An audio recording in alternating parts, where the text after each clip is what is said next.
the Radical Secular Podcast, dedicated to the separation of church and state and the pursuit of justice.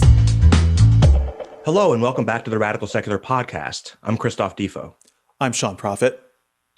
Today, we'll give you a window into what grassroots resistance to the GOP politics looks like at the local level. Sean and I will discuss South Carolina's new heartbeat ban and the cautionary tale of Poland. We'll also try to wrap our minds around the authoritarian resurgence unfolding in Myanmar. Before we get into any of that, though, I want to remind you that if you like our show, to make sure to subscribe, leave a review, check out theradicalsecular.com, and tell your friends to listen. New episodes post Monday at noon Eastern on YouTube and all the major podcast channels. And if you're into reading, check out the blog at theradicalsecular.com. Visit our website at theradicalsecular.com and sign up for free access to exclusive content and giveaways, our full library of episodes, and articles at the Radical Secular blog. Email us with your comments and suggestions, and follow us on social media. Okay, let's get into the t-shirt. Sean, what do you got? Okay, well, I have a Fuck Nazis shirt, and we have canceled the vowels. So, little cancel culture here on our Fuck Nazis shirt, and we're canceling Nazis too, by the way. I love it. Canceling the letters. Perfect. Fucking perfect. And we're going to talk about CPAC and we're going to talk about the fucking canceling the anti-cancel culture CPAC thing. It's absolutely so out of hand. It's just out of fucking hand, like unreal. So I am rocking today my KTM shirt. Mm-hmm. I think congratulations are in order. Indeed. I secured a KTM 790 Adventure motorcycle this week.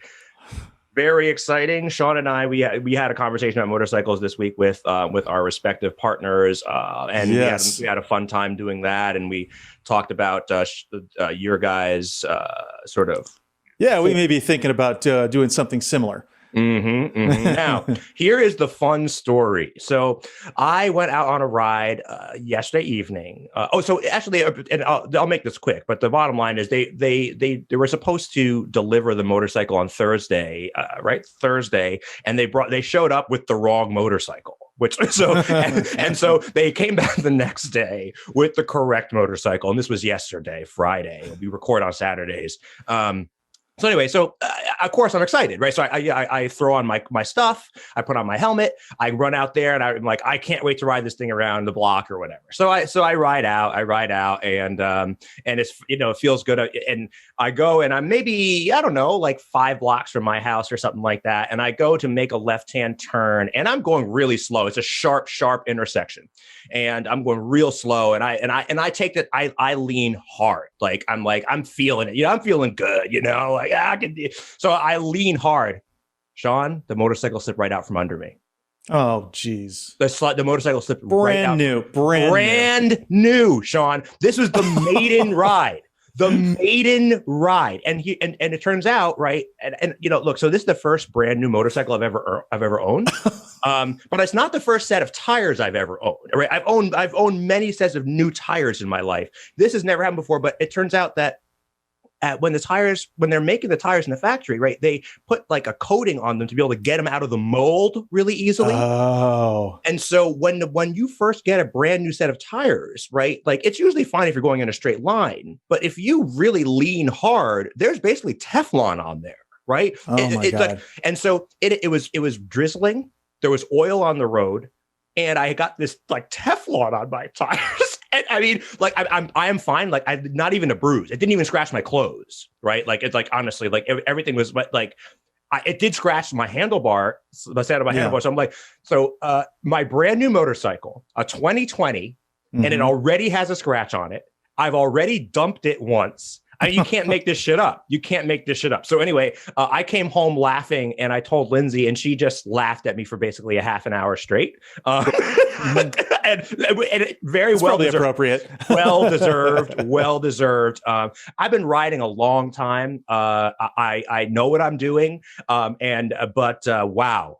So anyway, that is connected to my shirt story here. You know, back in my motorcycle days 20 years ago when I had a Yamaha Maxim 700, the worst I ever got hurt on that bike was in my backyard when I dumped it over and got a tailpipe burn that took like 8 weeks to heal. You know? Yes.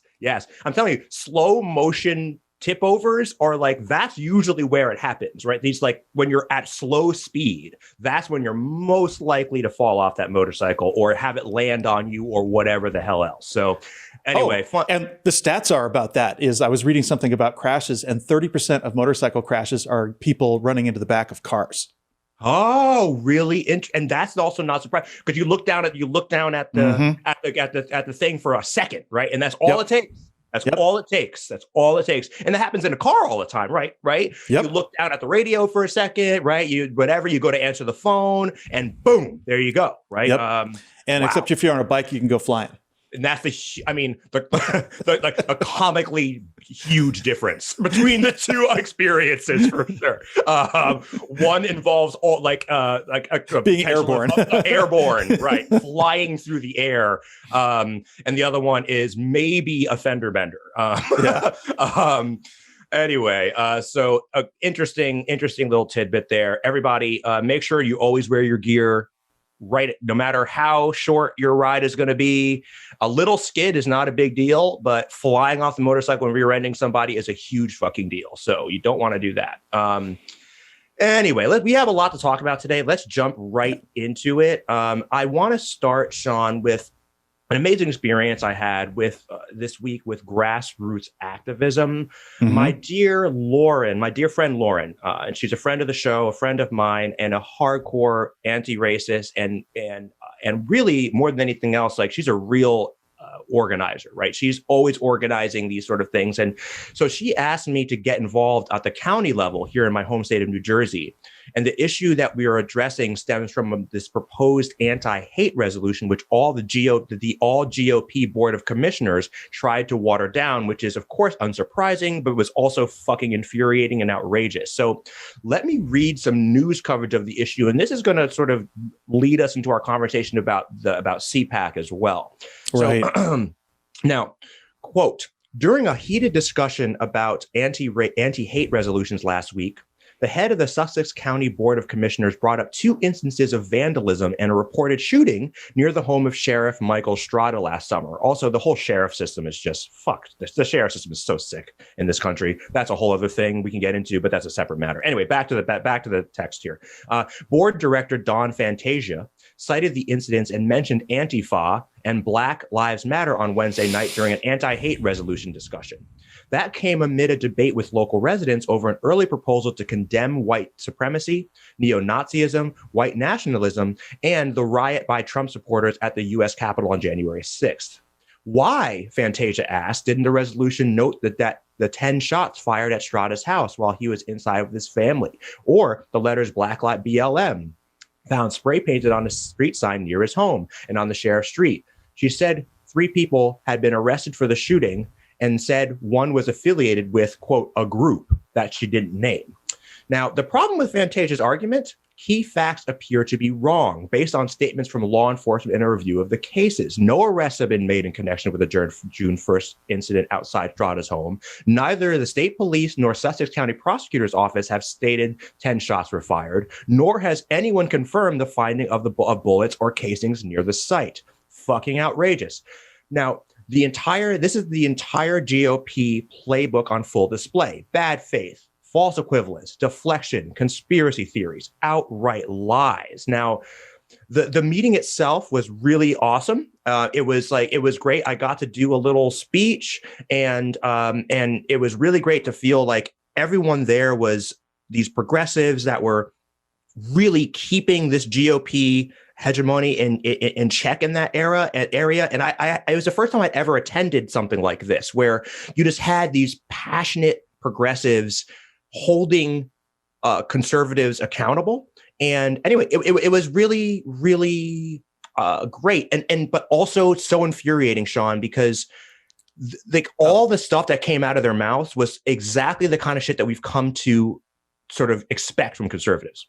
Well, look, if you think about it, okay, what they are pushing is it's tending more and more all the time towards just open white supremacy. Mm-hmm. And they used to be ashamed of this. This used to be not tolerated anywhere. And somewhere along the line, they found this strategy of constantly pushing back. No, it's Black Lives Matter. No, it's the left. No, it's Marxist. No, it's socialist. And it's like this is their only play. They have nothing left because they are now open seditionists, white supremacists. And so even when they will point at any acts of violence by anyone on the left or anyone Black as a get out of jail free card for anything that they want to do. So true. And even when there's not violence, they make shit up, like these 10 supposed bullets that were there that didn't even end up being there. Okay. Just, oh, we found casings. You found one casing, you fucking liar. Exactly. You know? Exactly. And it was probably from 3 weeks ago, you know? Exactly. And like just like and it's that false equivalence. It's like drawing this narrative and so one of the things that my friend asked me to do is because this woman wanted to add Black Lives Matter to the hate resolution. And it's just like I mean, Sean, I mean, we can't make this shit up. I mean, this deliberate refusal to really understand what Black Lives Matter even is. And I think this is a really great way to segue into the CPAC discussion, right? Because they have themed CPAC as uncanceling conservatism. Like, wow, right? Wow. Unbelievable, right? I mean, what the bad faith, the bad fucking faith. This goes back to the lack of a 2020 Republican platform. Okay, the Republican Party used to have ideas. I mean, we could disagree with them all we wanted, but they had ideas about small government, low taxes, this and that, you know, whatever their policy was. Okay, but you could read what their policy was and they would discuss it. Now, it's not. Their entire platform is about cancel culture. Yep. That is the entire platform of the Republican Party is you're preventing us from being hateful. You're preventing us from saying the hateful things we want to say and doing the hateful things that we want to do. That is the entire Republican Party platform. And furthermore, they're all upset that we still have winners and losers in elections, and sometimes they lose.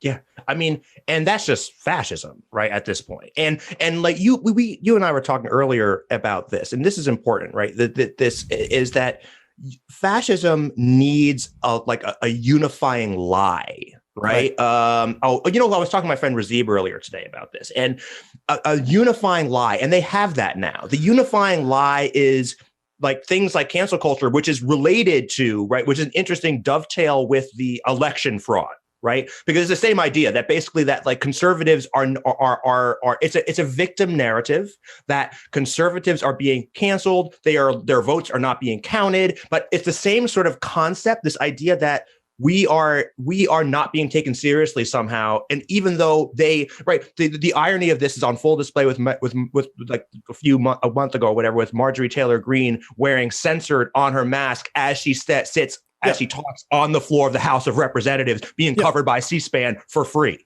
This is what it is. The people with the loudest megaphone and the most power are continuously claiming to be the victims. Okay, and this is not just the Republican Party; it's Christianity in general. Christians are. It is. Religion in America is almost entirely Christian. The other minorities are just a tiny fraction. Okay, so religion in America is almost entirely Christian, Catholic, Protestant, doesn't matter. All right, they are a $1 trillion a year business that is tax exempt.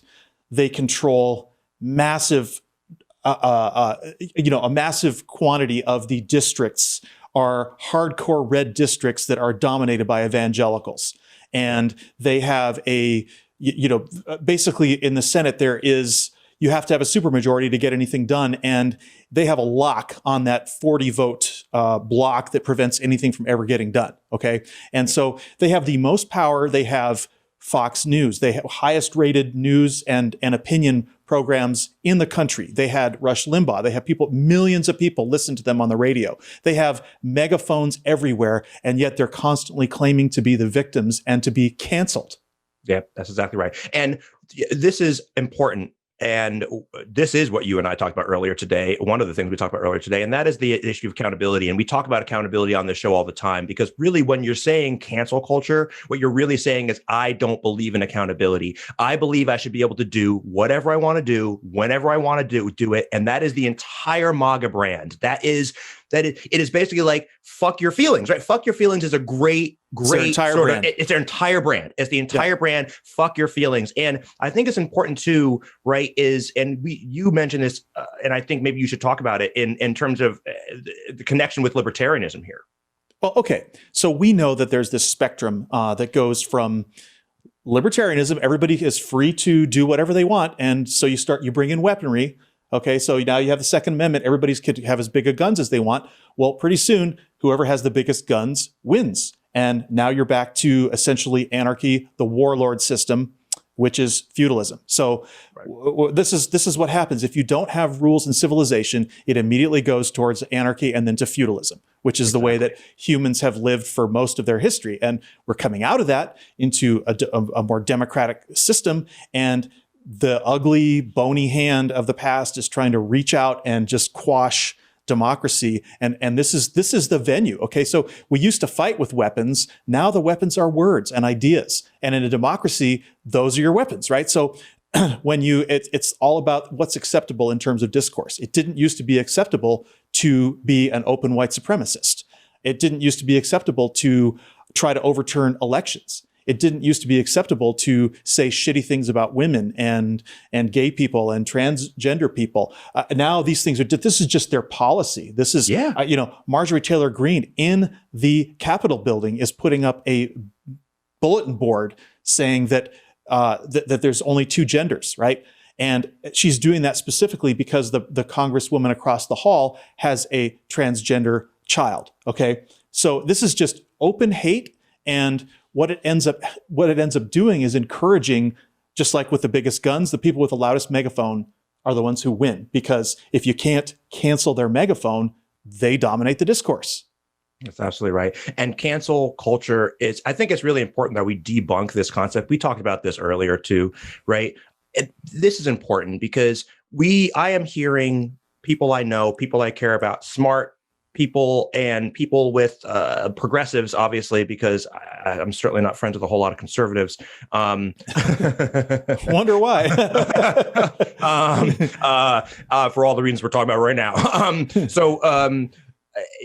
This idea of cancel culture, I challenge everyone listening to this to define cancel culture. Like, really just try to say, like, what does it actually mean if you break it down, right? Because we can talk about what Marxism is, we can talk about what socialism is, but these terms are not used in any technical sense, right? They're at the end of the day just rallying cries for tribal loyalty, right? That's really all they are. Because cancel culture, right? It's too abstract to really mean anything. And really, what it is, it just says, I don't want to be accountable. I should, again, fuck your feelings.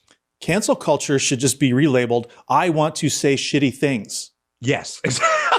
Yeah, that's exactly it. That's all I want to say, because if you're saying good things, nobody's going to stop you. That's exactly right. If you're not being morally reprehensible, you're going to be fine. You're going to be fine. And I think what's also important too, and this is idea that this whole cancel culture idea that you were getting from the right and is seeping into mainstream society is this idea that it's basically like we should be able to do whatever we want without any consequences. It's just this idea. Well, let me put it another way. There are norms in society, right? They are enforced by shaming. They are enforced and we have all kinds of norms. If I decide to go outside and without wearing my clothes, I'll literally get arrested, let alone, right? Like, I can't just do whatever I want. I just can't. And so that's why the cancel culture idea is so annoying to me. And so it's like so infuriating to me specifically, because I'm like, what are you talking about? We have those kind of rules. You don't call it cancel culture when someone says I can't go outside without my clothes on, because we have social mores. We have social fucking mores. And now it turns out that social mores include not bad-mouthing trans people. I'm sorry, Yeah, it does. I mean, let me make another analogy here. Okay. Yeah. And obviously this goes between norms and laws, right? Norms and laws are part of the same spectrum of holding people accountable, right? Exactly. And so if I go into a store and I steal something, I'm breaking both a norm and a law. Okay. The norm says that there should be fair exchange, reciprocity. I shouldn't get something for nothing. Okay.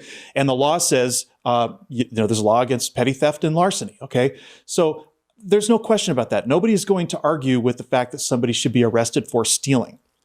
But with cancel culture, okay, if I say something that dehumanizes a person or strips from them their dignity, I have stolen their dignity from that person, and I should be held accountable. Now, there's a matter of degree, right? It's different if you steal a candy bar than if you steal a car. Okay, so there's got to be a matter of degree, and I understand that there's a slippery slope argument that people make here about cancel culture, but the consequence should fit the crime. And so the bigger your megaphone, the more, like if you're a star, if you're Gina Carano and you compare, conservatives being canceled to the Holocaust, you are both lying about conservatives and you are trivializing a genocide. Okay, so that is a big offense, and she has a big platform, and that big platform is with one of our largest corporations. So no harm, no foul. You want to quit Disney and go work for Ben Shapiro? Fine. Okay, but don't pretend that somebody did this to you. This is a choice. Yeah, that's so true. You know what? A funny thing about what's her face, about Gina, and she, like, there was a meme that came out, and maybe it might have been Drew Scott who put it up, because usually some of the most biting memes come from him. But I think it was the woman who plays the Nazi in The Boys, Stormfront. Oh yeah. They should have just switched. Yeah, like they just paid Gina to come and play herself. That's what they said. They should just switch voices. I was like, it's fucking awesome. That was perfect. It was fucking awesome. Shout out to Drew for his memes and also for his fucking dioramas. Have you seen them? Oh yeah, outstanding stuff. Outstanding stuff, man. And he always sends me like these, like this wild stuff and these videos. I always love it. Always love it. So he's a really great cheerleader for the show as well. He'll repost it, and we really appreciate that, Drew, if you're listening. Oh, he said today that Bill Maher, had long ago since ceased to be his favorite political talk show, and that now it was the Radical Secular. So thanks, Drew. We love it. We love it, Drew. We really, really do. We love you. Thanks for everything that you do out there. But yeah, and I think we'd be remiss if we didn't point out, speaking of Nazis, and the shape of the. Right, the shape of the stage. Oh, for fuck's sake! Okay, I think all right. And look. What I'm saying is that for a couple things. First of all, even if I don't know that. I doubt whether that was what they were going for. But wow, you should pay attention to what your stage looks like. Secondly, the optics are just bad. But secondly, why did you shape the stage that way? Like, we have to explain what it is. It's basically the stage at CPAC, viewed from a certain angle, looks like a rune that was normally used on the lapels of SS agents. It's kind of a weird shaped rune, and there's really no reason for the stage to be that way. But I have a little bit of a hard time actually thinking about these guys doing that intentionally. I doubt they did. I think it's just there's a little bit of pareidolia going on there, which is kind of the same way that conspiracies get started. I was more bothered actually by the golden calf Trump puppet that they had there. I know. Can you believe that thing? I mean, that is astonishing from a bunch of people who call themselves religious. The whole idol worship, the golden calf, the whole fucking story of Moses throwing the tablets down and all that. Like, I mean, and again, this just goes to the point about connecting that now to the stage. It's just like tone deaf, right? It's like, how do you not see how we all look at this? Like, I mean, I mean, and they just don't care, right? If remember, their goal is triggering the libs, right? So this all is in service of their goal. Fuck your feelings. It's like, we could do this Nazi thing because we have all the power and we don't care. Right. It's really just that brazen and in your face. And it rallies the troops, because the more absurd, the more hateful, that your thing is, the more hypocritical it is, the more you have to be insane to accept it. And so it becomes this constant purging, right? Where you go one step further crazy, one step more crazy. Yes. And so you're going to lose people. You're going to lose Liz Cheney, or you're going to lose Mitt Romney. But then the faithful become even more brazen and more enraged. Like, for example, Ted Cruz, he goes running off to Cancun during, the historic blackout in his state where people are literally freezing to death. He goes jetting off to Cancun, and then he comes back, and his wife's text messages have been outed by a reporter, and he has the fucking audacity to say to the press conference, "Don't be assholes." Yeah, this is really something else. I mean, he is. Ted, remember back when Ted Cruz used to be sort of a fringe person in the Republican Party? You remember? He used to be like, oh my God, crazy Ted Cruz. He is now, his brand is, and Josh Hawley's brand is now right down the center. It is the mainstream of the Republican Party. And people like Mitt Romney and Liz Cheney are lefties as far as they're concerned, right? Oh, yeah. Rhinos, all of that shit. Well, and the thing is, it is triple down on crazy, quadruple down, right? Yep. And this gets into the fact that these folks know they are not answerable to voters at this point. And it's not so much true with Ted Cruz because he's in a statewide election, which is not subject to gerrymandering, but he knows he's from Texas, and he knows what Texas is about. So he can do that and not be worried about whether he's going to lose his election. But this is doubly true for people like Marjorie Taylor Greene, because she is in a completely safe district. And there are so many others like that, where the only way that she gets primaried is by somebody who's even crazier than her. That's exactly right. And this precipitates a race to the bottom.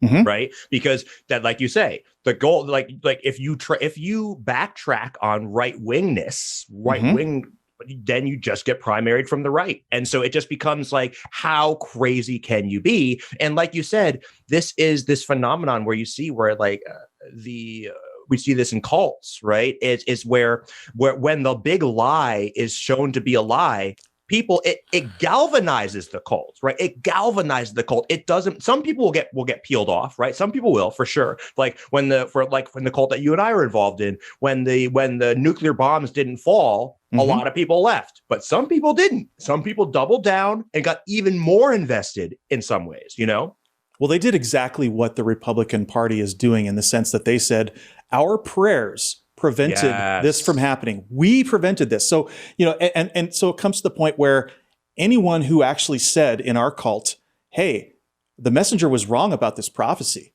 She was wrong and it didn't happen, and we all wasted all this money, right? Right. That person was a radical.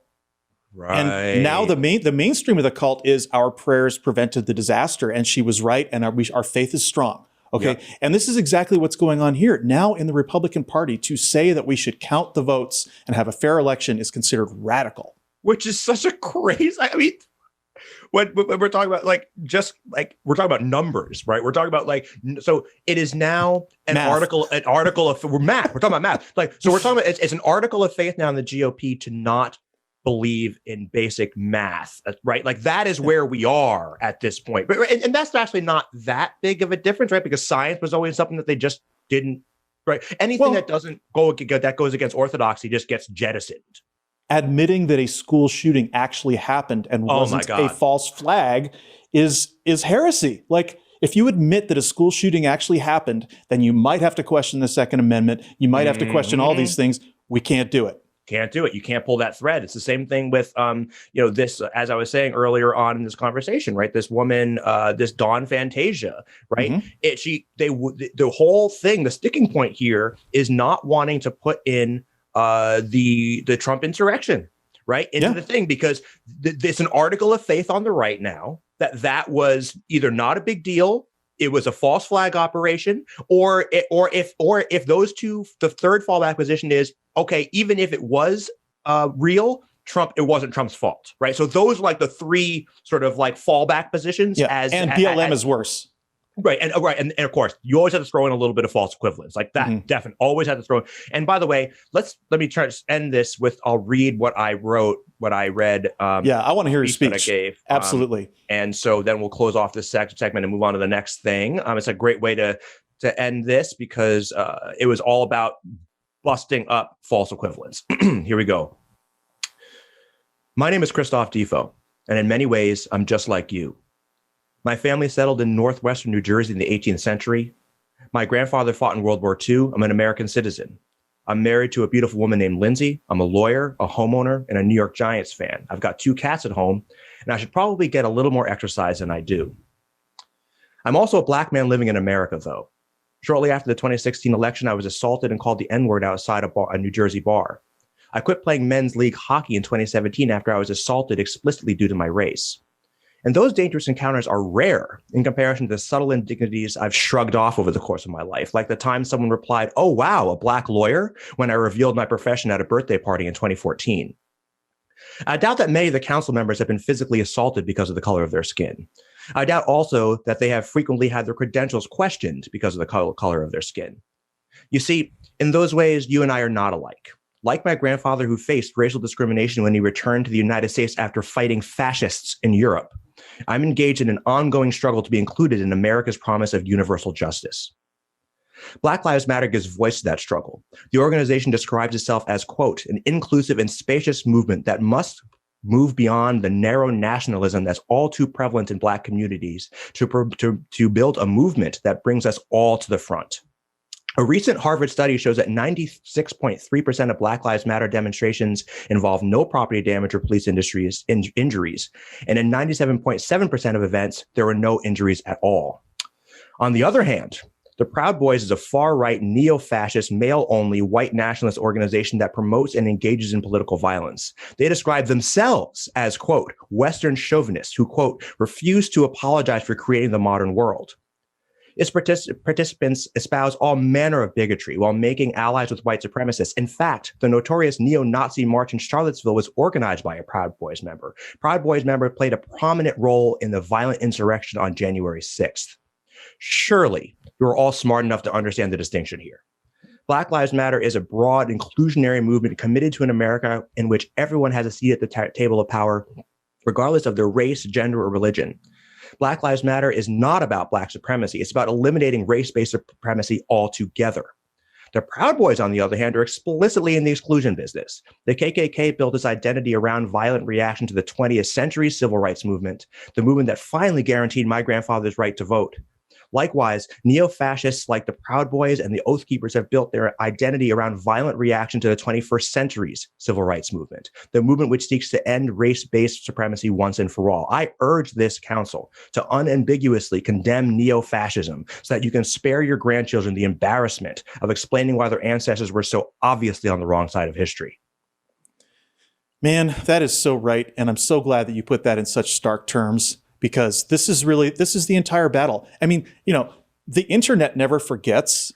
As long as we have civilization, all these assholes in the Proud Boys, all these people demonstrating, counter-demonstrating against BLM, their pictures are going to live forever. They're going to be just like those pictures in the 1950s of those idiots screaming at the little girl trying to go to school. Exactly right, man. It's exactly right. And, I was told, my friend Lauren told me that don't bother trying to reason with these people. These are Trump Republicans, right? I didn't go in this thinking that I was actually going to persuade them, right? This is really just it was a lot of and I was tame. Some of the folks there were like fire hose, like they were ripping these people, the council people apart. And I didn't feel comfortable doing that only because, first of all, I'm Black. And second, and so that means that just like Barack Obama, you cannot be an angry Black man, right? Second of all, look, I'm not from that county. And so luckily I don't live in an ultra conservative county like that. And so I felt like I was a guest, and so but like you said, I wanted to be uncertain terms that this is what you are supporting. You are supporting neo fucking Nazis. Call it what it is. Straight up. what you said was unassailable and unimpeachable by anyone with any sort of fair-minded reading of events or history or anyone with any kind of intellect at all. Like, how can someone argue with that? And yet they do. And the way they do it by deflection. They do it with this deflection, right? By trying to lump in Antifa and BLM with hate groups. Yep. And that was the entire thrust of their whole thing. And that is why they infuriated progressives across that county and in other counties too, because it was just a crystallization of the entire MAGA movement. This, like you said, this deflection, the false equivalence, and the outright lies. And relatedly, speaking of outright lies, let's talk about theocracy. You know, we never get tired of talking about this. Is our core mission here is to address theocracy in this country. And so, you know, this is what you come here for, to the radical secular. That's absolutely right. Absolutely right. Because you can't talk about power. And you can't really talk about power without talking about theocracy. And we're going to find out exactly. We're going to talk about Poland, basically. But first, let me set up this discussion for us. So let me first set the stage for this discussion. And no, the problem of Sean and I, two men talking about abortion, isn't lost on me. To our credit, though, it's far harder to get women to come on the show and talk about abortion than you might think. So if you are interested out there and you're listening, please email us at theradicalsecular.com, yell from the housetop, send us a text, send us a smoke signal. We'd be happy to have you on the show. Anyway, so last week, South Carolina became the first state in 2021 to enact a restrictive abortion law known as a heartbeat ban. South Carolina's heartbeat law bans abortions at the detection of the fetal heartbeat, which can occur as early as 6 weeks into a pregnancy and before many people know they're pregnant. It includes exceptions for instances of rape, incest, medical emergencies, and fetal anomalies. It also requires abortion providers to perform an ultrasound and display the image of the pregnant individual, and to ask the woman if she would like to hear the heartbeat if it's audible, which is a medically unnecessary requirement. Compared to those in 2019, newer heartbeat bans, such as South Carolina's, mark a sort of normalization of what would have once seemed to be extreme anti-abortion strategies. They serve not just as a strategy to get to the conservative Supreme Court, but may also preview of what conservatives lawmakers would do if Roe v. Wade were gone. Sean, I'm going to ask you a deliberately leading and frankly outrageous question. Why should we all low-key hope that the Supreme Court straight up overturns Roe v. Wade?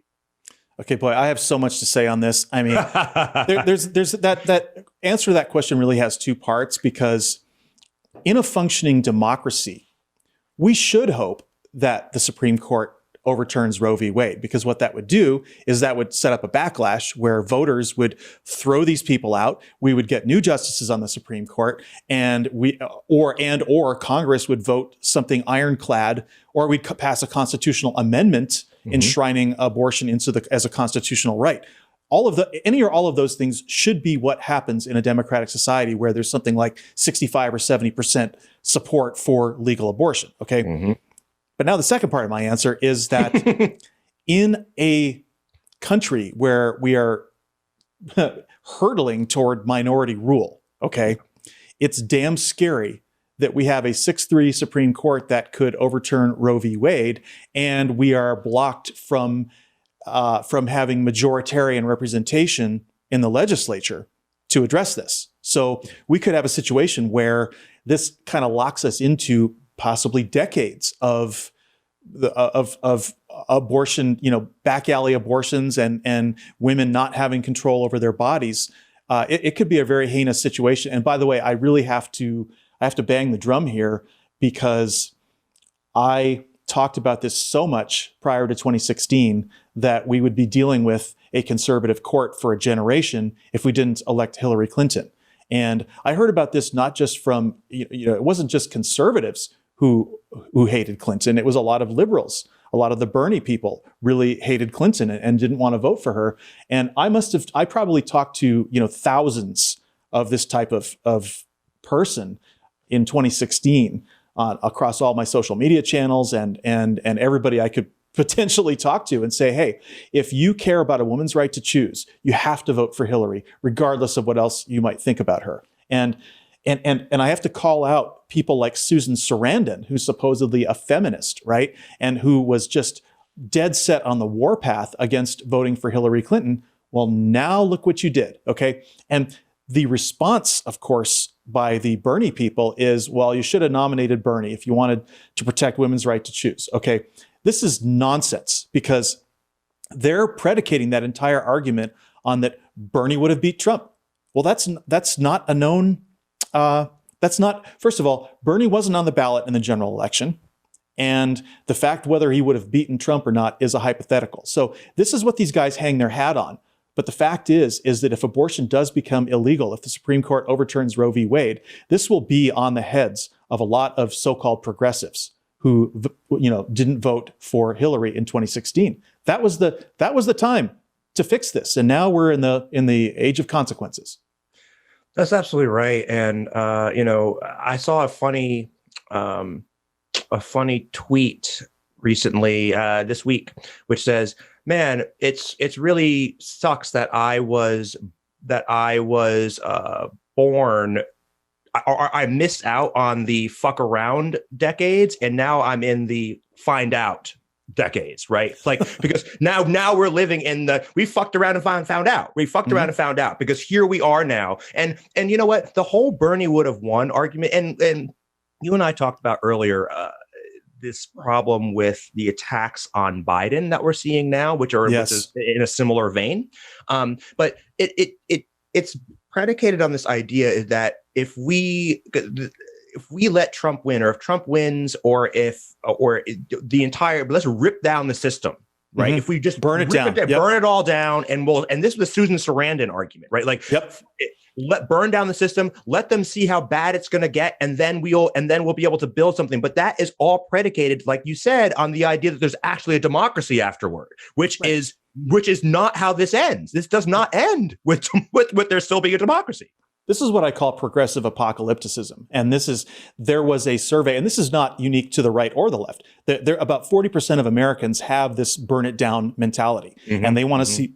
They're mad because they weren't listened to. They're not getting their way. And so their idea as a response to not getting their way is, well, we're just going to burn the whole system down and have anarchy. Well, America, you don't know what anarchy looks like. No, they really, really don't. I mean, you remember there was a friend of yours on Facebook, and I don't remember his name, and probably shouldn't say it anyway, because who knows if he wants to be known. But he was saying that he was in Mogadishu, I think Somalia, and he was I guess assumed during the 90s. And as in his platoon, he had a father come up to his platoon and offer his son to give a blowjob to anyone in the platoon for water. Right. That's what anarchy looks like.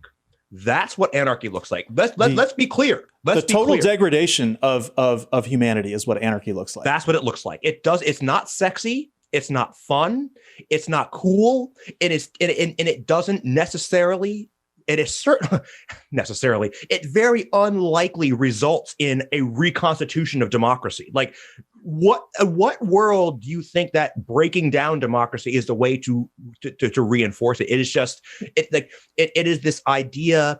It's almost, and I rag on deontology a lot, but it's this idea of that it ignores the practical idea, and it says the practical outcome of this, and looks at it in this romantic thing, that Bernie's winning and socialism and all these things that these folks want is something that it's almost an abstract concept. It's not the steps that it takes to get there are not things they're thinking about, is the point. No, it's a misapprehension of the game of power that's being played. We are in a bare knuckle fight for the future of humanity right now, and we're going one of two ways. We're going toward complete barbarism, or we're going towards improved civilization, like Star Trek, right? Yeah, I mean, on the road anyway.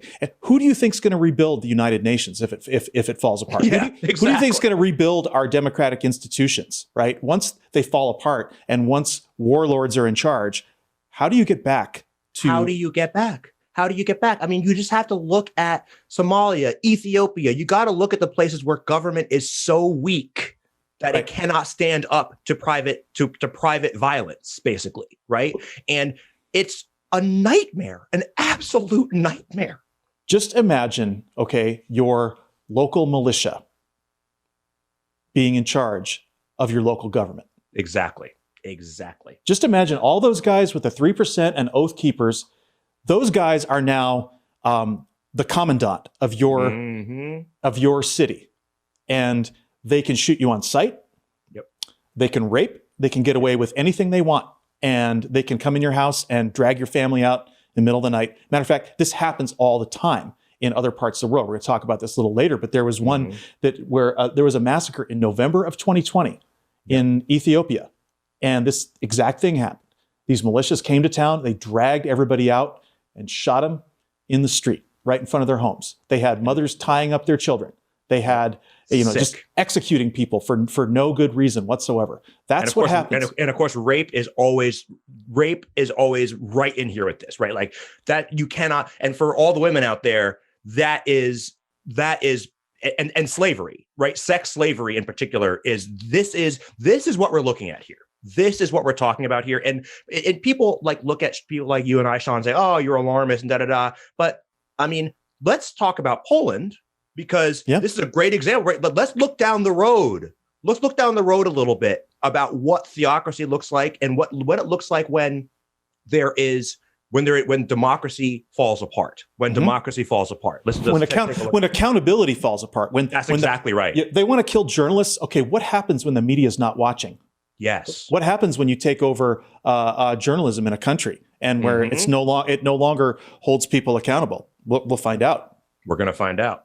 So Poland, at this stage, I'd like for us to take the conversation international. And I want to express the radical secular solidarity with our brothers and sisters standing up to theocracy in Poland. Again, this is what we talk about here all the time because we think it's super fucking important. It's the mission, largely the mission of this, and the justice and the lack of justice is what we talk about here under theocracy. A near total ban on abortion took effect in Poland at midnight last Wednesday. The court ruling that allowed the prohibition prompted huge protests when it was issued in October. But now abortion is allowed only in the case of rape or incest or when the pregnancy threatens the life of the mother. So how did Poland get here? The October ruling by the Constitutional Court, the highest court in the nation, found a 1993 law allowing abortion in cases of severe and irreversible fetal anomalies was unconstitutional.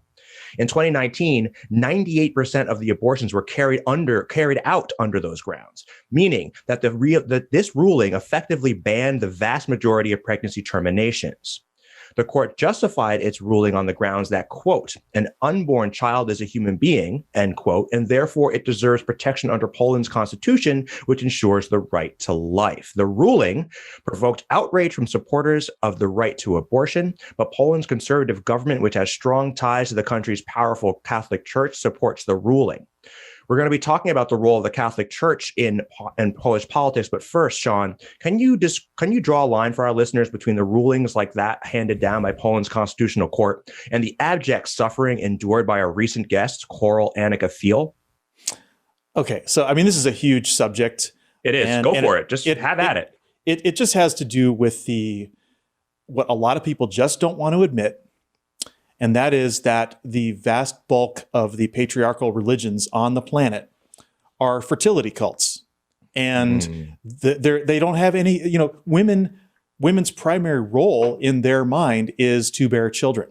And it's the whole thing of the seed and the soil. The woman is soil. The woman is that is her role. And there is no reconciliation between that idea, okay, and modern civilization. This is a backward, barbarous idea, and it is what the entire abortion debate hinges on. Is this idea that women should not control their fertility, and you can see this as a thread running through all religions, although they approach it in various ways. Okay, so for example, the Catholic Church is opposed to abortion and birth control. Muslims, on the other hand, can get abortions. But the way they deal with that in the Islamic world is that women need their husband's permission to do anything, right? So ultimately, it still leaves the man in charge.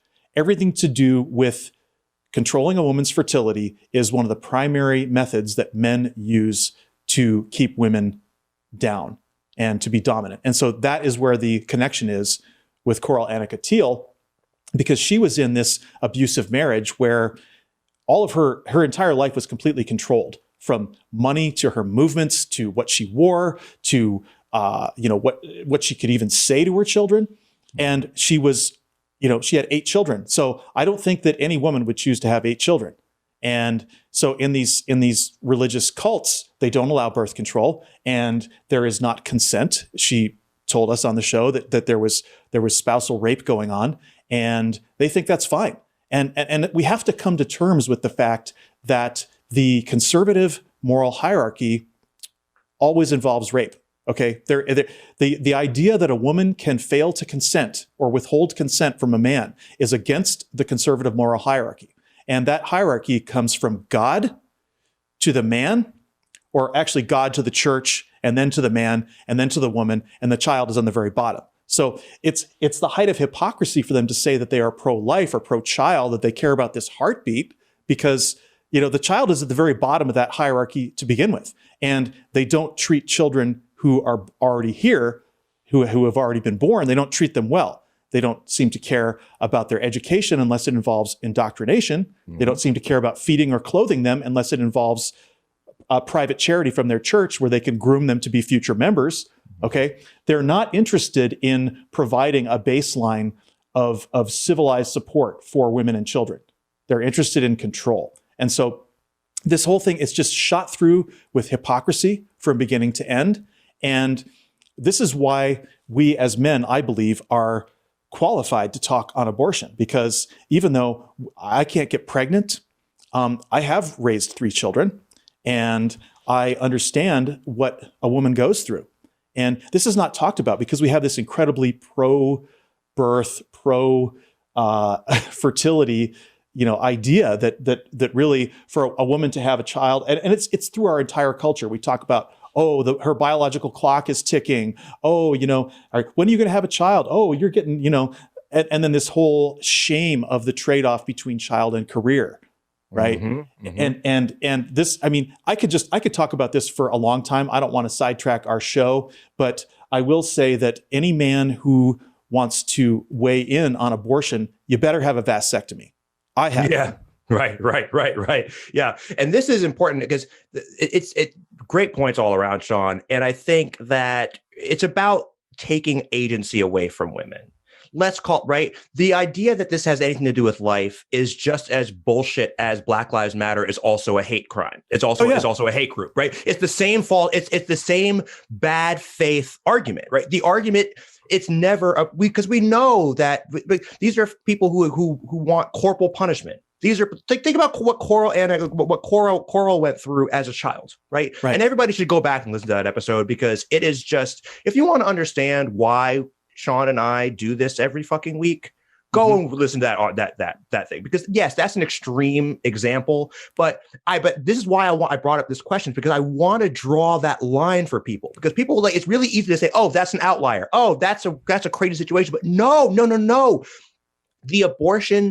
The anti-abortion movement in this country is not an anti-abortion movement. It's an anti-women's agency movement. That's what it is. It is a reaction to women wanting to not fit into that moral hierarchy that you were just talking about. Well, it's also punitive, right? Because the same people with reliability, with nearly 100% reliability, Republicans vote against SNAP, they vote against WIC, all the programs that we have set up to help women and children, Republicans vote against them every single time. So their hypocrisy about abortion is just staggering. And I remember I confronted one guy because he said he was pro-life, but he was also for pro-death penalty. And he just flat out admitted that it was about punishment, right? Both of those positions are about punishment, right? The person who's guilty should be put to death, and the woman who had sex without protection should have a child. It's That's punitive. Exactly right. It's so true. It's so fucking true, because that is always right. The idea, and this gets into like the purity narrative that they have in their heads, right? Which is like a huge part of the conservative mind, is this sort of obsession with purity, right? All the way down to the virgin birth, which is like one of the more absurd concepts, right? And for all the obvious reasons, but it really comes down to this idea that it's the same thing with not wanting to give to do social programs, right? It's this idea that the poor deserve to be punished; they deserve to suffer, right? And we see this in the vitriol and the anger and the rage of the MAGA movement, right? It's about hurting people. It's about a desire to hurt people, and that is, I think, an important factor here that is under talked about for sure. Well, we always talk about God being created in the image of man, right? And this comes up a lot when we talk about the difference between conservative religion and liberal religion, right? So you get a lot of liberal Christians, and there aren't that many of them anymore, because there aren't. There really aren't. No. but the ones that exist believe in a loving God, whereas the conservative Christians believe in a punitive, I am a jealous God, right? That whole thing from the Old Testament, that is the God they have created, who is much like themselves. That's so true. And I think that's an important point. And that is, and we're going to talk now about the separation of church and state, and we're going to talk about Poland and talk about sort of the Catholic Church, but there are these progressives that are religious, and their religion is, if you press them on it, tends to be basically a concept of a general good, right? And it sort of starts to sound a lot not like religion, really, when you really sort of start, if you press, which is funny, right? When if you really press people on it, because a friend, people who go to Unitarian churches, which is just like, it's just barely a church, right? It's really just a group of people together who like spending time with each other. And I like to point this out too, in terms of secularism, right? We talk about secularism here, obviously. And that is, right, like the idea that, if you I understand why those traditions could be really meaningful to you. I'm not anti-traditions, or rites of passage. Like, these are part of being a human being. I get it, right? You can do that. And the thing that we talk about here is just don't impose those upon us, right? And don't and look, even if you want to believe in, you want to be a dualist and all this sort of thing, fine, but keep your rosaries off my ovaries, right? That is and generally speaking, that's the important fact here is, and we talk about Joe Biden. Joe Biden's a religious guy, right? But he also is pro-choice, right? And those two things can live together. And I really don't want people to listen to our show and think that we're like, fuck you for being religious, because it's really not that. We care about outcomes here. Yeah, I mean, kind of. No, here's the thing. We see the harm that's happening. I see the harm that's happening, and I've been talking about it for, ever since I left my cult, way back when. I've been talking about this as a point of harm, and people don't really want to hear it. They want to think they can have it both ways, and you really can't have it both ways. Yeah. And that's the truth, because look at what's happening to Joe Biden. He is standing his ground and saying, hey, my personal beliefs shouldn't have anything to do with policy. And he's getting flack. They are threatening to deny him communion for his stance. And that just goes to show that you can't, religion doesn't want to be on the side. Like, they don't, the separation, like the entire goal of these religious, Josh Hawley, he's one of the worst people in the world. So I like coming back to him, because he explicitly said, we talked about this in a episode of about a month ago or so. He explicitly comes out and says, no, we don't want to be on the sidelines. We absolutely want to be in government. That is what we're here for. It's our job. We must impose our religion on people. That is our job. That is Josh Hawley. That's his position. Well, this is the central, right down the middle theocratic position, right? The seven mountains strategy. They look at and it's culture, government, all the different, education. They have identified the seven parts of the structure of society, and they want to dominate every single one. And that is their strategy. It's stated, it's written down. There's no questioning this. There's no question. It's an explicit goal. It's an explicit goal. So to the extent that we sound alarmist, right? It's like, well, I mean, are you watching what's happening to this country? Do you see what the Supreme Court looks like? Because it's happening. It's happening right before our eyes. And this is why the South Carolina abortion bill, what I read earlier, is so important, because that used to seem outrageous to us. Now a heartbeat bill is like everyone shrugs their shoulders because they're like, oh, well, yeah, but these things are like now, and that is where we are. And like 20 years ago, that seemed crazy, but now it's not.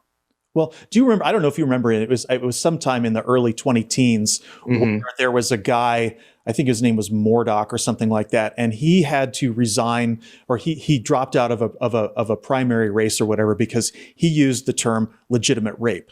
Ah, yes, I do remember this. Yep. Okay, so that was really in the sort of beginnings of where we are now, which is where these guys are explicitly stating their strategy of dominance and hierarchy of men over women and all the rest of the conservative moral hierarchy. They're just coming right out and saying it. This is how it should be. This is what we want. We want rape to be able to happen, and you should have the baby. We want whites to dominate because Western civilization. All of these things, they're just explicitly coming out now and expressing all the different parts of that conservative moral hierarchy openly. Exactly right. That's exactly right. So now let's talk about one of, again, we're going to talk about separation of church and state. And I'll read from an article now, which was really, really good. The relationship between church and state in Poland is governed by a 1993 agreement that says they are independent and autonomous. In reality, Poles see an increasingly explicit connection. Indeed, the Catholic Church is at Poland's core. According to church data, 88% of children attend catechism classes in state-run schools. In the 1980s, the church was a voice of freedom. Pope John Paul II earned iconic status for inspiring people to stand up to communist rule. After communism fell, the clergy pushed a return to conservative Catholic values. And in 1993, when Poland introduced new curbs on abortion, church approval ratings fell below 40%, and they have not recovered, at least not above 75%. Over the next few years, as Poland introduced market reforms and joined the European Union, poorer, less educated voters felt left behind, a trend Poland's conservative Law and Justice Party promised to reverse when it came to power in 2015. The Law and Justice Party is known by its acronym PIS. The party, whose strongest support is among older rural voters, has spent millions of euros on church-run projects. Government documents show PIS has overhauled a number of institutions, including the Constitutional Court, and reforms that the European Union says has increased the church's political influence in the legal system. The party sees the church and Polish national identity as one. Rysgard Zanecki, a senior lawmaker for PIS, says that while the party and the clergy should be seen as independent, the church's role in, quote, preserving national identity is undeniable. Church symbolism reaches deep in Poland's political life. In 2015, a group of lawmakers from across the political spectrum placed a vial of blood from the late John Paul II in the chapel of the House of Parliament. PIS fuses piety and nationalism to the point where a central banker nominated and chosen by the party has published his views on moral topics. Eric Lahn wrote a piece about interest rates in 2019 in which he urged the faithful to pray for the, quote, evil spirit of cosmopolitanism to be eradicated from universities, particularly from business schools. Same-sex marriage is illegal in Poland, and senior church officials have supported a government crackdown on LGBT rights. One archbishop warned in 2019 against, quote, rainbow plague spreading through the nation. Sean, what kind of parallels can we draw between this aggressive fusion of church and state and what's happened in the United States over the last 30 years? 40 years, really.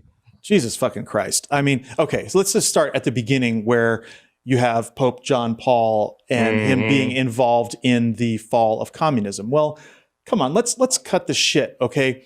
They didn't like communism because communism was officially secular, okay? Communism they suppressed the church, you know, probably for good reason.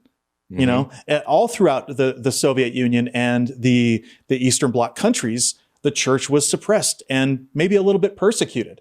I don't know. I'm not necessarily in favor of persecution of religion, but at least under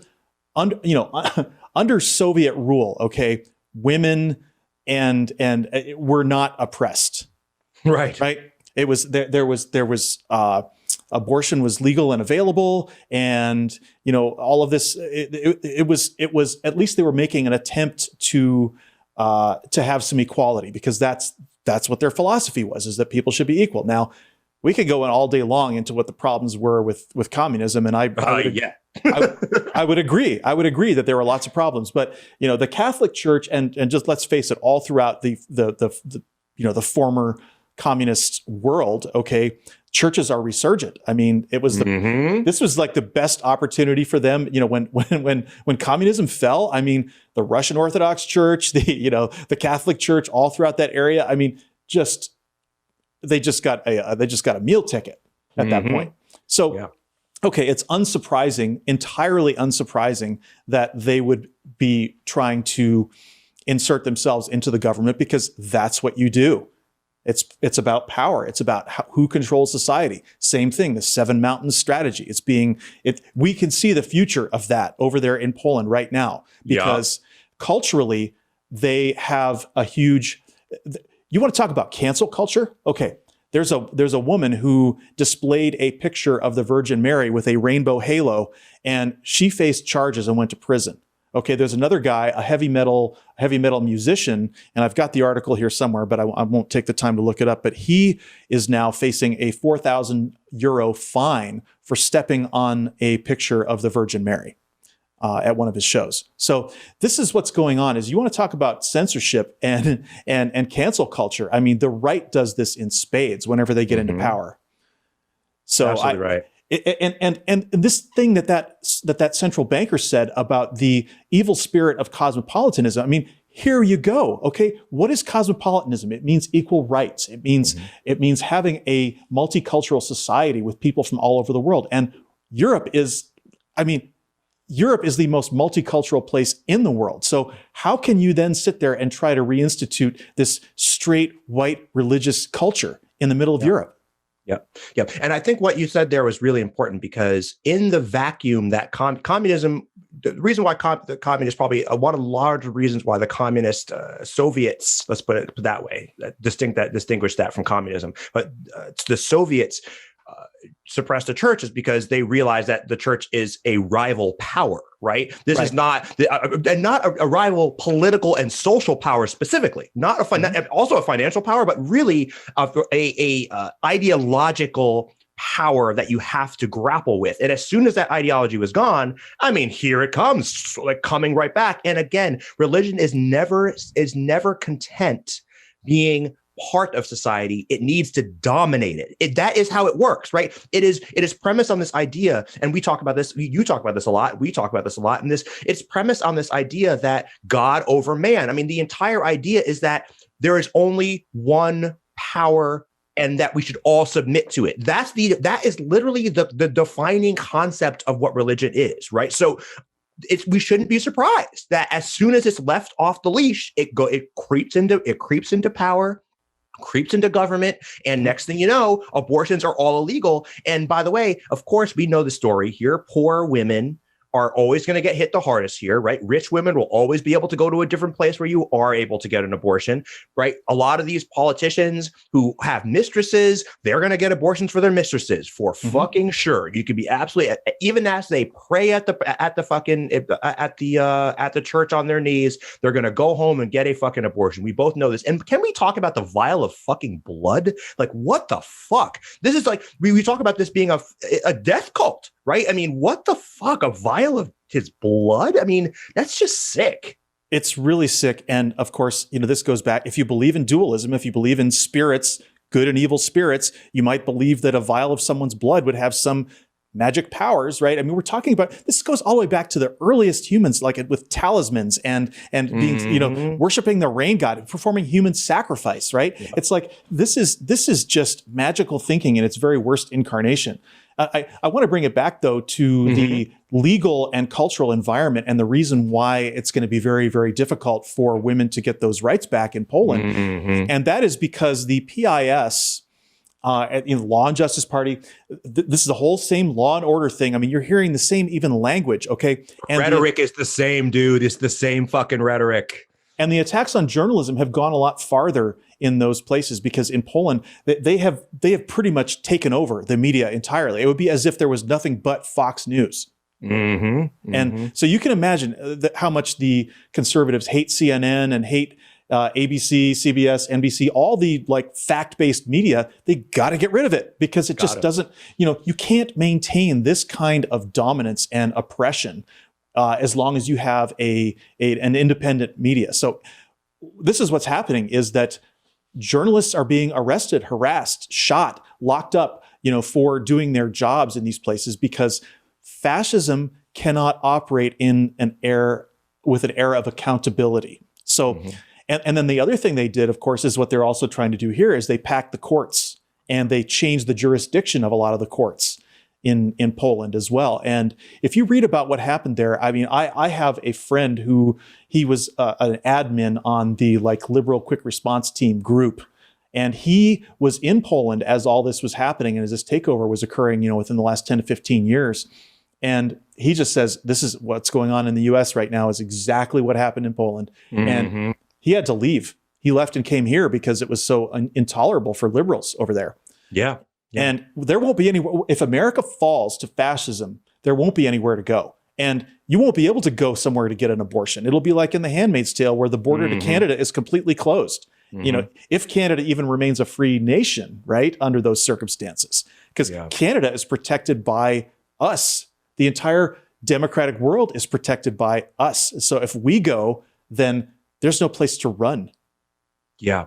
And this is important, I think, for a lot of reasons. Great points all around.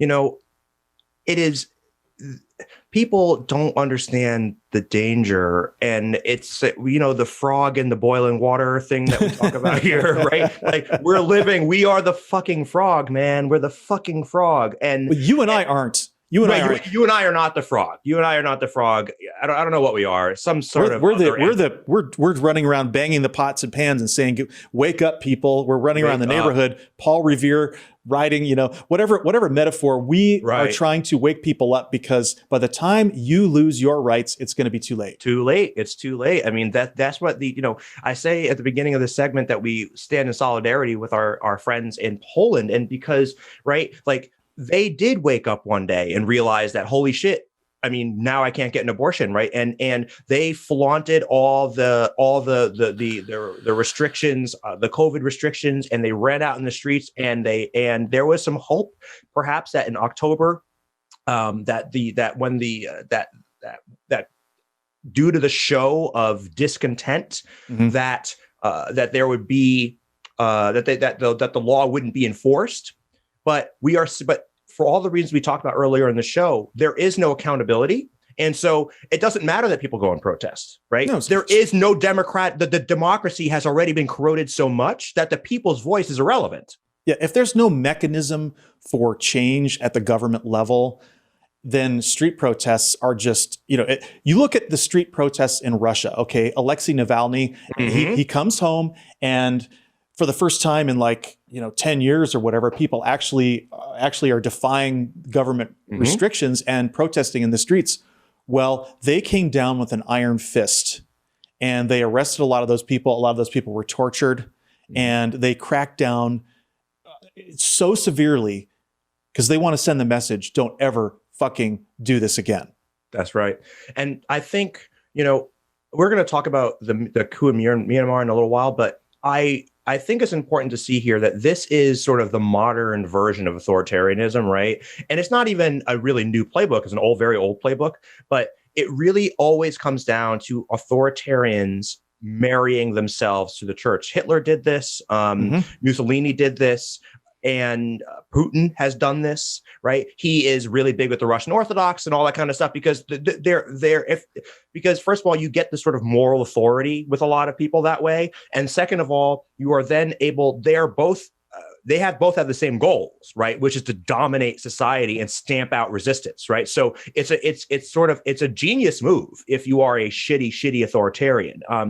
I also want to talk about briefly about how this happens, right? Neoliberalization over the course of however many 40 years, and I always talk about this as a slow motion coup, because what you see, and this is the same story we see, right? You see this erosion of society, that neoliberalism, and I mean that in the idea that that every individual is like an island, and there is no, like, literally this idea there's no such thing as society, right? That it's just a bunch of independent people. And so in that, but it turns out human beings aren't wired that way. We are highly, highly social species, right? And so when we want community, we want a sense of identity. And guess who comes in and gives you that sense of identity, right? Authoritarians do. Religious theocracy does. And so I think we'd be remiss if we didn't call out that process, like, right. So the idea of neoliberalism has brought a lot of prosperity to the world in a lot of ways. And I don't want to shit on that, but it is really remarkable to see that it's the rural, older, poorer voters that have supported the PIS, right? And it's the same fucking story here. It's the same fucking story everywhere. These people felt left behind by globalization, by neoliberalism, and then again, it's just there's someone waiting in the wings always to give these people a sense of purpose. Well, this is what Joe Acapinti brought up last week in our show, is that what we're really dealing with here across the board is a reaction to modernity. This is something that's been accelerated by technological change and the backlash to change. And I think that's an important point, is that the church represents a return to the past. And also, I wanted to bring up too, that God is always a force multiplier. If you're intent on controlling a bunch of people, you need to either invent or glom onto the existing gods that exist. And I've brought this up before, and I'll bring it up again. Anthropologically, in civilizations, once they pass about 1 million people, the gods they create become angrier. And that's just because you have a human management problem. You need to figure out, how do you get all these people to listen? How do you get them to cooperate? And so you bring in this angry god, and it works. And so as a modern civilization, one of our challenges is going to be, how do we get people to cooperate, multiple cultures, without a god? And that's exactly our challenge. That's our challenge. And that is, we talk about the Star Trek ethos on the show all the time, right? And one thing that I think is important that we talk about on the show is what the world looks like. What is the social glue without religion, right? Because that is what we're talking about here, right? Religion has traditionally been a social glue. It has been a moral authority. It's been all these sort of things that keeps people in line, frankly, keep society moving. But it comes with a huge cost, right? It comes with necessarily suppressing individual rights. It's anti-democracy. It's ultimately corrosive because there's no accountability. And so we need to find a way. And what I love about the Star Trek ethos is, like, you create a society around the ideas of justice, of equality, of exploration, of knowledge. I think it's not being afraid to promote the common good, right? Because if you have the common good, there was a study that was done a long time ago in Europe, and it basically showed that there is a direct correlation between social services, an inverse correlation between the availability of social services and religion, right? So basically, when people aren't scared, sick, and broke, they really don't have any use for religion, right? Right. They can go to the doctor when they need to. The government will keep them safe. They have, they're okay. They feel good in society. And to the extent that there is divisions and hatred, and people are poor and sick and can't get health care, they tend to turn to religion. And that's what we get. And so a lot of these older people, they sense the certainties that they had in their youth or whatever slipping away. Right. And so they feel afraid. And they can't necessarily, and we also can't discount the fact that there is a constant drumbeat of libertarians with their megaphone in the media telling people that the common good is really the common bad. Yes. Right? Socialism will destroy this country. Yes. Socialism will destroy you. It's going to take away your rights. You're not going to have any individual rights anymore. And that drumbeat makes it impossible for us to promote the common good. So true. So true. And speaking of common good, let's go where things are not so good. And for anyone, unless you are part of a military junta, then you're in great shape. So let's start this segment now. The crisis in Myanmar. Let me read a little bit from a mishmash of two outstanding New York Times articles, which we will put in the show notes. The military of Myanmar, formerly known as Burma, overthrew the country's fragile democratic government in a coup d'etat on February 1st, arresting civilian leaders, shutting off the internet, and cutting off lights. The coup returns the country to full military rule after a short span of quasi-democracy that began in 2011, when the military, which had been in power since 1962, implemented parliamentary elections and other reforms. In the weeks since the coup, Aung San Suu Kyi, the country's ousted civilian leader, has faced charges in a secret court. Demonstrations against the coup, some of which have turned deadly, have also erupted across the country. So what led to this coup? So Parliament was scheduled to hold its first session since the country's November 8th elections, in which the National League for Democracy, the country's leading civilian party, won 83% of the body's available seats. The military refused to accept the results of the vote, which was seen as widely a referendum on the popularity of Miss Aung San Suu Kyi. Miss Aung San Suu Kyi, the head of the NLD, has been the country's de facto civilian leader since her election in 2015. The new parliament was expected to endorse the election results and approve the next government. The possibility of a coup emerged after the military, which had tried in the country's Supreme Court to argue that the election results were fraudulent, threatened to, quote, take action and surrounded the Houses of Parliament with soldiers. So, Sean, where have we heard this kind of election fraud language before? I don't know. I mean, okay, so this gets back down to the idea that that a democracy is only as strong as its institutions. And one of the basic rules of democracy is that the military must be under civilian control. That's right. And so the reason why their coup succeeded and ours did not is because we still have civilian control of the military. And that's a big difference. There are other reasons, of course. I mean, and it's so funny because you understand that everybody in the world knows this is bullshit, including their own ambassador to the United Nations. Actually, recently, just I think yesterday, got up and gave a speech and said this coup is unjust and unfair, and it should not have happened at the UN. And he was promptly fired by his own government. So this is again just power, just raw power, overpowering democratic institutions on all levels. I mean, the UN, if it had any teeth at all, would be mounting an enforcement action right now against Myanmar. It's just like, this is ridiculous. This is absurd, right? If you want democracy, you have to enshrine the power of the people within the institutions so that it is not possible what is this bullshit about having Congress or Parliament having to certify an election? It's like, no, the election is held and whoever wins the election takes power. And if you can't do that, then you don't have a democracy, because as long as there is a possibility of Congress voting the opposite way, like what happened where a bunch of Republicans tried to block the certification and tried to install Trump as president. I mean, how is it even in our Constitution that Congress has to certify these votes once the Electoral College has voted? How is this even possible? And the same thing over there. How is it that if she was democratically elected, okay, how is it that the military still had the power to say, no, we're not going to abide by this? Yeah, I mean, it's crazy.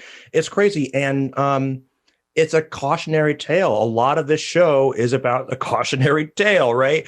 This is an old school coup, right? Mm-hmm. This is like straight up the military rolls up and detains parliamentary, the president and the parliament members, et cetera, and the leadership.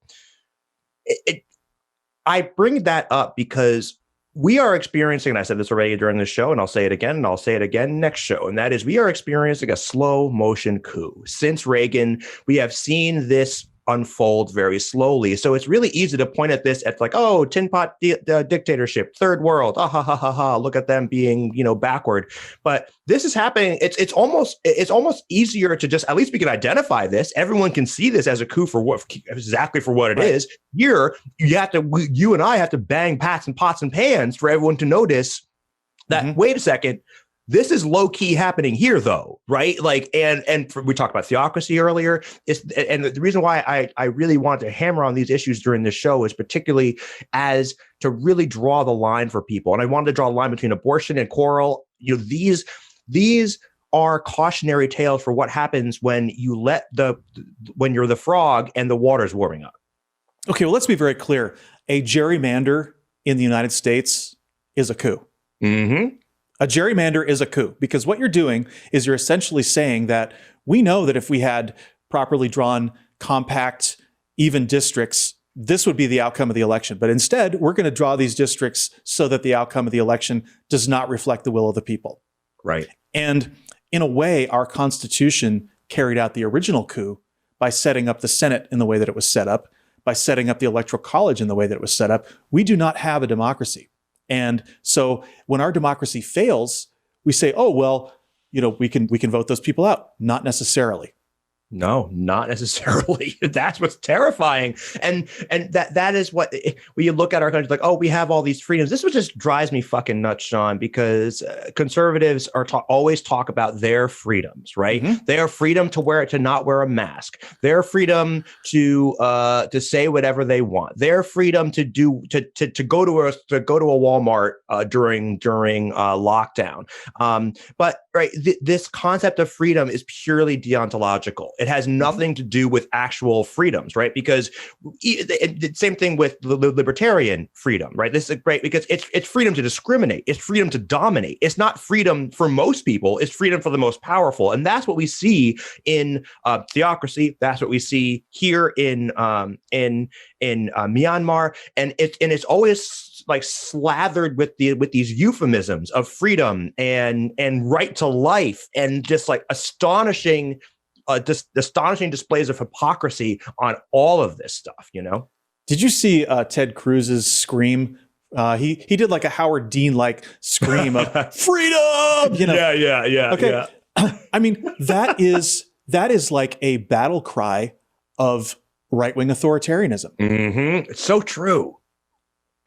So it really is because it's and again it's double speak. It's double, right? It is right out of out of Orwell. Like you are saying the word means the exact opposite of what you're trying to express, right? Like the definition that you're expressing is the exact opposite of what the word's supposed to mean. So now, again, classic old school coup in many ways. The military detained the leadership of the governing party, and along with cabinet ministers and chief ministers, opposition politicians, writers, activists. The coup was effectively announced on military-owned Myawaddy television station, when a news presenter cited the 2008 Constitution, which allows the military to declare a national emergency. The state of emergency, he said, would remain in place for 1 year. I'm sure it will remain in place for just 1 year. I'm sure it will. Now, this is really important because I want to familiarize the audience with the major player in this sort of dystopian saga, Miss Aung San Suu Kyi. She came to power as state councilor in 2016 after the country's first fully democratic vote in decades. Miss Aung San Suu Kyi grew up as political nobility, the daughter of General Aung San, the country's independence hero who was assassinated when she was 2 years old. After 28 years abroad, she returned home in 1988 as pro-democracy protests were coalescing across the country. Within a few months, the one-time homemaker had emerged as a leader of the movement. A military junta locked her up in 1989, after which her National League for Democracy won elections that were ignored by the dictatorship. In 1991, she won the Nobel Peace Prize, quote, for her nonviolent struggle for democracy and human rights.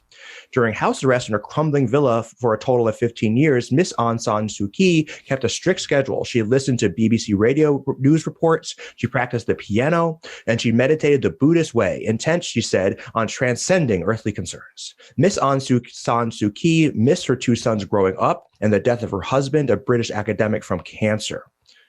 Her ascension to leadership was seen as a critical moment in the transition of Myanmar to democracy from military dictatorship.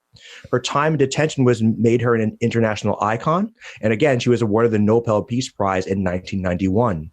For all her democratic rhetoric, however, Miss Aung San Suu Kyi retained respect for the army that her father formed.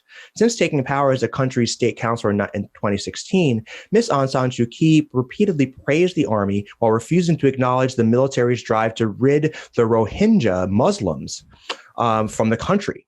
In 2017, roughly 750,000 Rohingya fled to neighboring Bangladesh. Many of those who left in the country are now in internment camps. The Rohingya were not allowed to vote in the country's recent elections, and the polls were canceled in other ethnic minority conflict zones, disenfranchising more than 2.5 million non-Bamar.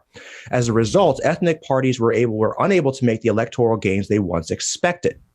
Now, after her release from house arrest in 2010, Miss Aung San Suu Kyi's reputation was tarnished by her cooperation with the military and of her vociferous defense of the country's deadly campaign against the Muslim ethnic minority group. In 2019, she represented the country at a trial at the International Court of Justice, at which she defended Myanmar against accusations of ethnic cleansing. Yet, even as she has squandered the moral authority that came with her Nobel Peace Prize, her popularity at home has endured. Miss Aung San Suu Kyi supporters say that her refusal to speak up on behalf of Myanmar's vulnerable communities is not innate chauvinism, but rather a political pragmatism that comes from wanting to deny the military an opportunity to once again seize full power. We see how that worked out. Many believe that Ms. Aung San Suu Kyi's cooperation with the military was a pragmatic move that would hasten the country's evolution to full democracy, but her detention following the coup appeared to prove the lie in the military's commitment to democracy. Now, Sean, this is a tough question. Now, is this a story about liberal pearl clutching in response to finding out how the democratic sausage is made, or is this a woman who is a genocidal sociopath, or both? Okay, well, this really exposes one of the main problems with democracy is that if you don't have a really good constitution, democracy can turn into the tyranny of the majority, right? So any democratic country can vote to oppress an ethnic minority, right? Unless there are ironclad protections. So if you're sitting there and you're trying to win an election and you have a bunch of people who really want ethnic cleansing, the majority in the country wants ethnic cleansing, right? So if she's trying to get elected, what are you going to do? So I think it puts someone in between a rock and a hard place who is really trying, because this is what we've seen in Muslim countries. We went in Iraq, we'd hold an election and they would vote in a Muslim theocrat. And as a matter of fact, they even put in their constitution that Islamic law was the basis of the law. So so even after we invaded Iraq and gave them a new constitution, we gave them a theocratic constitution that allowed them to still engage in all these abuses. And I think this is I don't want to distract to that, but I think it demonstrates the principle that your democracy is only as good as your constitution and your institutions. Because what good would it do her to stick up for the Rohingya Muslims if she didn't get elected and somebody who was willing to do the ethnic cleansing got elected, right? So it's really, really a bad situation. And I want to say, by the way, I looked at some of these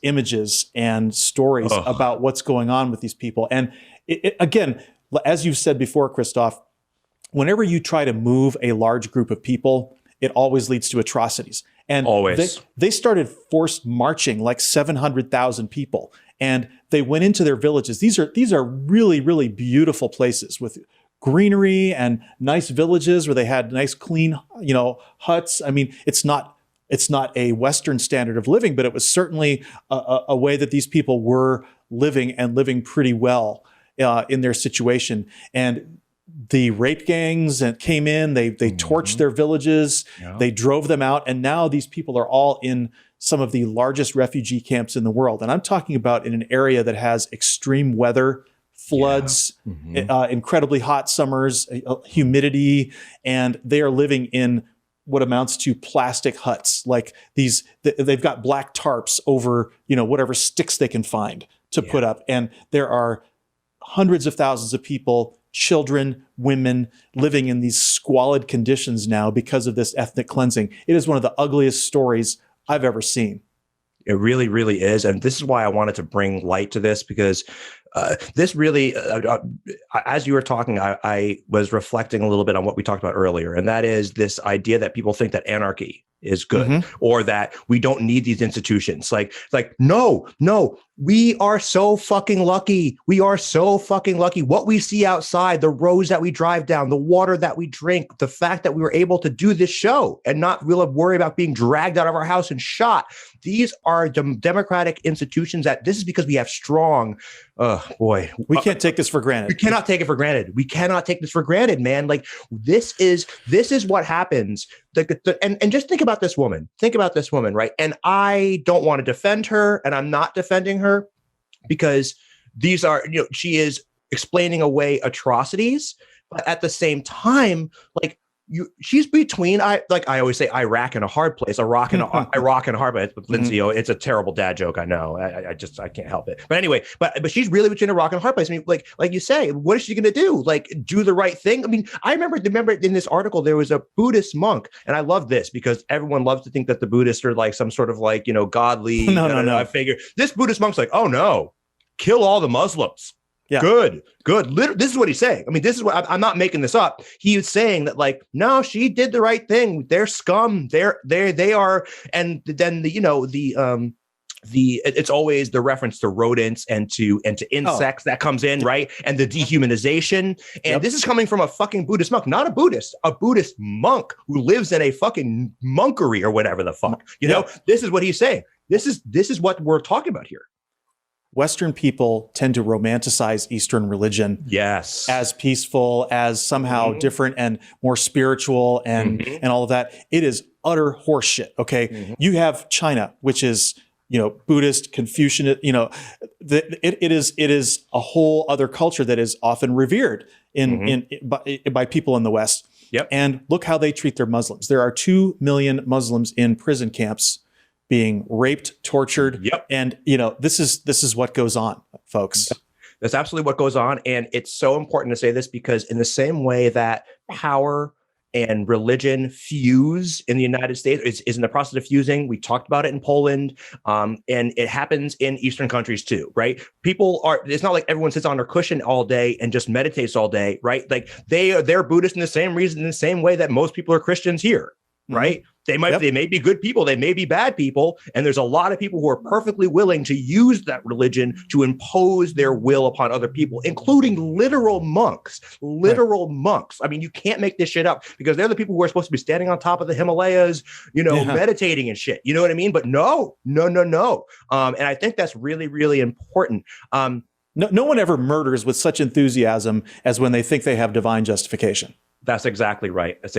And I can't imagine being in this role. This reminds me of the Vietnam War and the power people that came into South Vietnam, and like the factions that you are trying to deal with at that point. And at that stage of a country's democracy, when it is so fragile that it can just be blown over, like we've seen it, it's now just been blown over, right? Like it now doesn't exist anymore in Myanmar, right?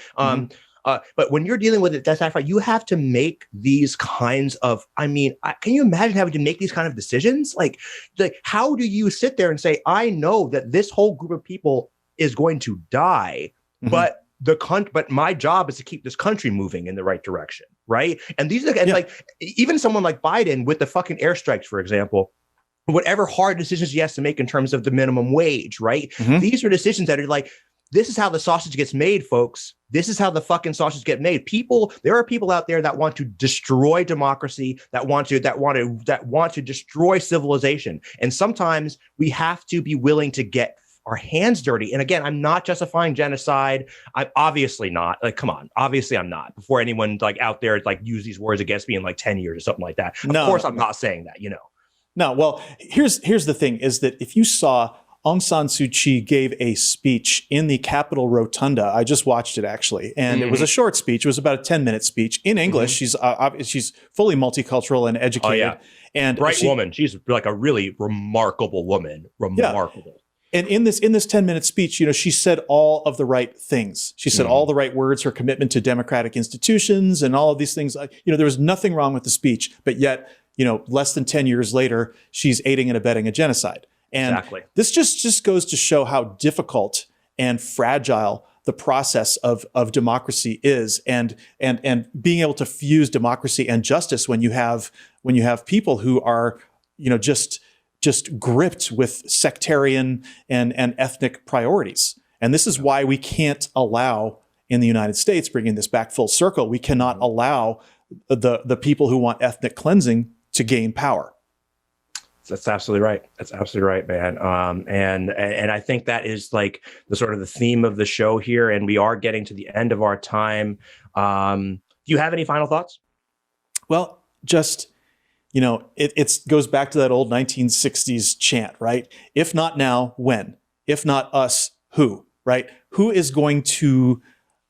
When are we going to take the stand? When are you going to stop falling for this bullshit about cancel culture? When are we going to finally see Republicans for who they are? When are we going to stop being shocked at the latest outrageous thing they said and instead figure out a way to undermine their power, to destroy their networks, and to reestablish our democracy in a way that can bring us justice?